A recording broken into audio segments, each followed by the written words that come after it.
There are certain audio brands that we hear promoted a lot through influencer or celebrity marketing, and for the most part, those of us in the audio community realize that they probably aren't very good for the price. And more in the general consumer market realize this as well, with certain brands that offer a lot of sponsor spots or ads. But what about brands that appear to have an organic positive feedback from things like consumer reviews on Amazon or positive video reviews from various tech channels? Well, today we're going to look at OneAudio headphones, a brand that are often pushed to the front of headphone options when searching on places like Amazon, even being listed as Amazon's choice, as well as having a bunch of 5-star reviews. Are they actually a hidden gem in budget audio? Well, first of all, hello, I'm Jamie here from SideSalad Audio, your resident VTuber headphone nerd. If you've never seen me before, I'm an audio enthusiast who likes to dive into portable audio, and something I especially love is finding the best sound quality that we can for as cheap as possible. Now, OneAudio.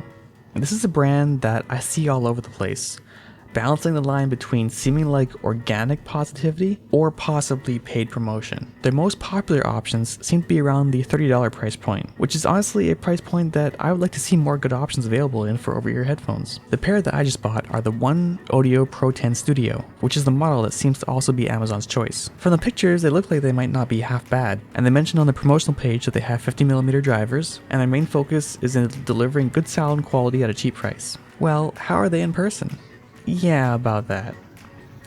The first thing you'll notice is just how cheap they feel. They have a toy-like plastic feeling to them. Not that I'm saying that plastic headphones are bad. Even something like my beloved Sennheiser HE600 feels plasticky in hand, but these really do feel hollow and like the build isn't sturdy or well built. The pads that come with these are also quite poor as well. From the pictures, you'd think that they have a lot of room for your ears in the cups, but in reality, they sit more like on-ears, with the actual opening in the center of the ear pad being quite small. The way they are built and the size, even at full extension, seems more like they're meant as headphones for kids. But the promotional material seems like it's more aimed at adults, with the mention of sound quality and studio use. In some other reviews I've seen, some people even compare them with things like the M50X, which isn't really a high bar, but let's just move on. Well, how do they sound? They sound fluffy and syrupy, with the resolution of a Game Boy Color. Sorry, there's a recent video about audio reviewers using nonsensical descriptions, and I just had to do it. It's a great video, you should check it out. Okay, but for real, let's look at some data. This is measurement I took of the OneAudio Pro 10 with my measurement rig. This target line is the Harman target, which is meant to be a similar response to the sound of good speakers in a good room, with some small preference adjustments for the bass and treble. Knowing that, let's just flatten it out to make it easier to compare. Looking at the Pro 10, we can see some issues.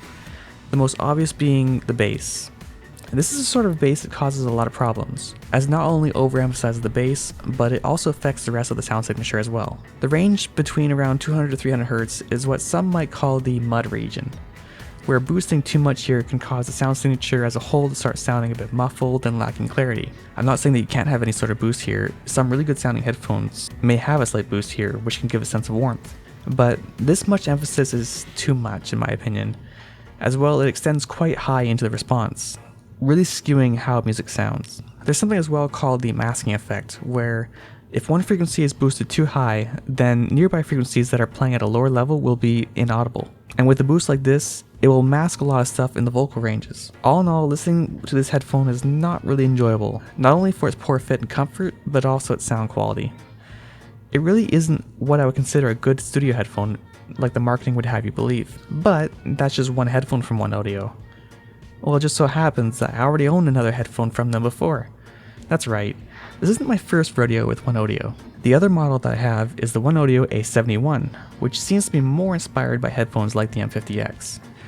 This model does actually have some improvements over the last one, with a little bit larger cups that fit my ears, although the overall build is still very cheap feeling. As for the sound, they are slightly better, but still not good. The model uses a smaller driver than the last one, and while they still boost too much and a little bit too far, at least with this one you can hear the treble to help balance out the bass. With this tuning, it ends up sounding less dark and muffled and more just like a strong V shape, but it still isn't good. The bass still overpowers the vocals and the treble sounds sibilant and harsh. I usually tend to listen to music in the background with the headphones or IMs that I'm reviewing, and this is one of the few times where I couldn't really get through that. I chose to swap out to another pair instead, in this case the COS KPH40s, and really it just comes down to that. While these headphones seem to get a lot of positive reviews on Amazon and different positive reviews from YouTube channels, I honestly can't say that I'd recommend them to anyone. Not when there's so many different IMs for cheaper that sound a lot better, or headphones from stuff like Cost that sound a lot clearer for the same price or even cheaper. Seriously, these even make the Porta Pro sound super clear and not muddy at all.